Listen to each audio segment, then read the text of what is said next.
Okay, good morning po sa inyong lahat mga paps. At tayo mag-update nga po ngayon. Check natin kung ano nga po bang meron ngayon dito sa open canal, no?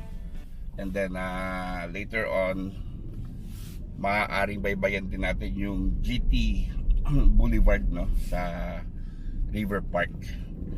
So ngayon, nais ko lang ibahagi sa inyo ito nga pong ginagawang road project dito sa open canal, no? Especially itong palabas nga po ng Aguinaldo Highway.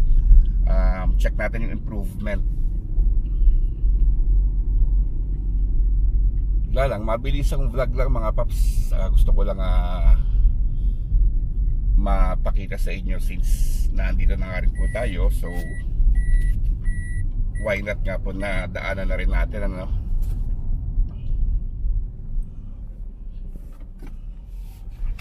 Okay. So ito na, ayos na nga yung ginawa ng Maynilad dito na kalsada. Ito, tiyatapakan natin ngayon mga paps. Wala na yung harang nila, no? So plansyado na nga mga paps itong kalsada dito sa open canal. Well, ito sa gilid may mga gumagawa. Ewan ko lang kung i-expand na ba yan mga paps, no? Papunta sa dito sa right side natin. But ang good news nga po is itong part na ito nitong open canal ay nalatag na nga po ng semento. So yung kabilang side naman po yung aantayin natin mga papi, no? Sa left side, which is that lalagyan pa ng drainage yan sa pagkakaalam ko. So yun, wala na masyadong, or hindi na malubak actually, no? Yung entrada niya from Aguinaldo Bridge or flyover, no? So pagbaba nga po natin doon ay maayos na nga po yung kalsada.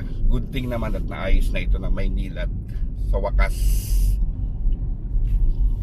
Ngayon itong paakyat ng flyover, ito yung ating i-check yung paakyat ng Malagasang flyover naman. Though meron pa rin mga earthworks sa ginagawa dito ang Maynilad, no? Tulad ditong nasa kanan natin mga papi. Yan. Parang laki ng pipe na yan. Hindi lang natin alam sure kung hindi lang natin alam kung saan yan na ibabaon. Maybe sa kabilang side, I don't know. Ang mahalaga yung sa entrada banda dun sa unahan ay naayos na nga po na Maynilad yun.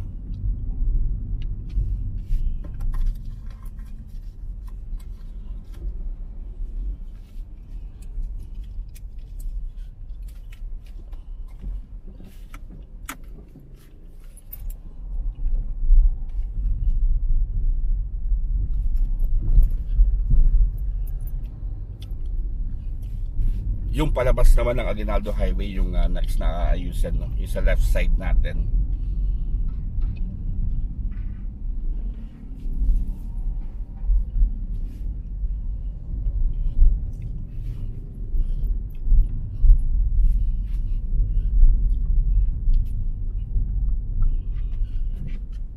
At ito pagat na tayo ng flyover. At na-clear na nga rin po itong kung nasan tayo ngayon, no? Dati kasi parang one lane na lang ipapasok ng flyover dahil sa ginagawa nila pero ngayon wala na yung harang. Sisimentohin na lang yan mga paps para nga po sa entrada pa General Trias nitong Malagasang flyover. So yes, at least maganda yung nakita natin doon sa unang bahagi ng video natin, no? Nasementado na nga po yung bound to General Trias nitong open canal from the entry point dyan sa Aguinaldo Highway.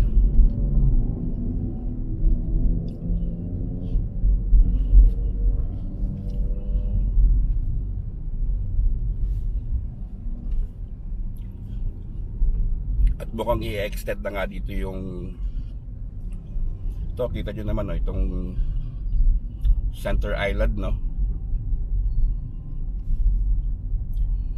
Also meron ng LED billboard dito sa police and fire station natin, ano? Laki yun.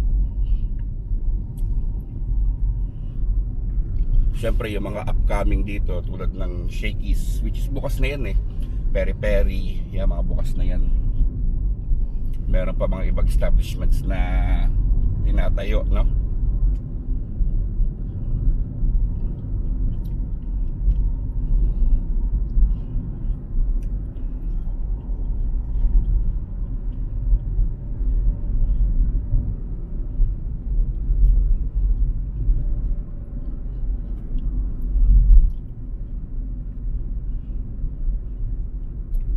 So yun, maganda naman yung resulta nung kalsadang ginawa ng Maynila after nila maglagay nga po ng pipe sa ilalim, no? Maganda yung pagkalatag nila.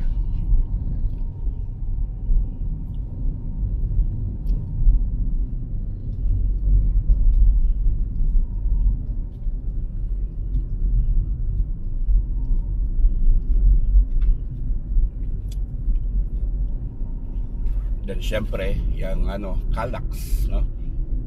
Kailan kaya bubuksan yung Governor's Drive interchange? Malapit-lapit na yun eh.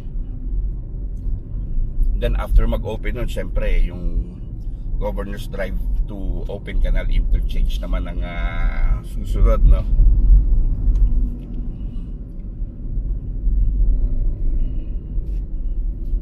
And ito yung hospital dito, parang patapos na rin to eh, oh. Nasa may Shell, King Solomon ba pangalan? Kalimutan ko. But anyway, yan, mukhang patapos na rin yung mga paps eh, oh. Yung hospital na yan. Yan, so picturean natin yan, yung hospital.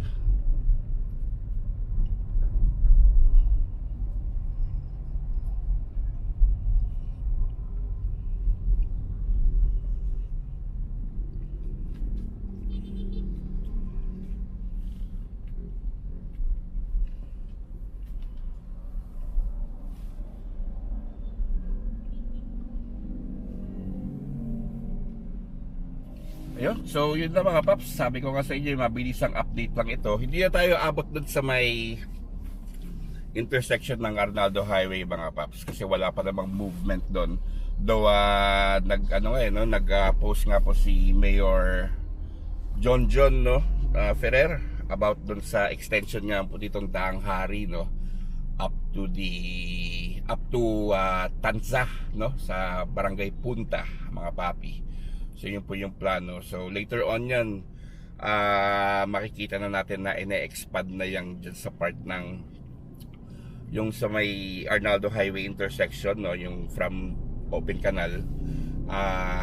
Within 6 to 8 months maaaring matapos na mga paps, especially sa paghahanda nga po ng pagbubukas ng mga commercial establishments dyan sa River Park, no, yung SM, no, General Trias. Syempre needed niya ng mas malawak na opening para na sa ganun nga hindi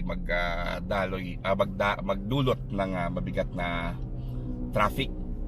So yun po yung isa sa mga good news na ibabahagi ko sa inyo. According po yan dun sa post ni Mayor John Ferrer. And dito nga po sa Open Canal ay naayos na nga rin po bahagya, no? Hindi pa naman totally lahat, pero at least sementado na nga po yung diadaanan natin doon ngayon, no? So less lubak na nga mga papi.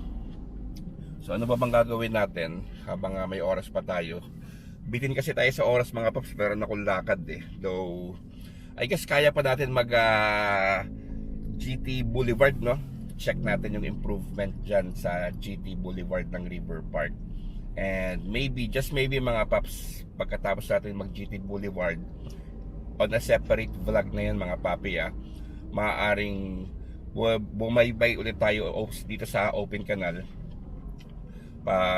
bound naman sa Aguinaldo Highway, para makita rin natin, no, on which i-include ko na rin dito sa portion ng vlog na ito. Okay, so mga paps,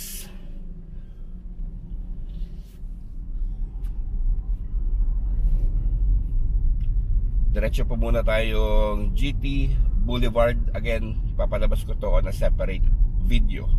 or maaaring dito na rin, but we'll see, let's see mga paps.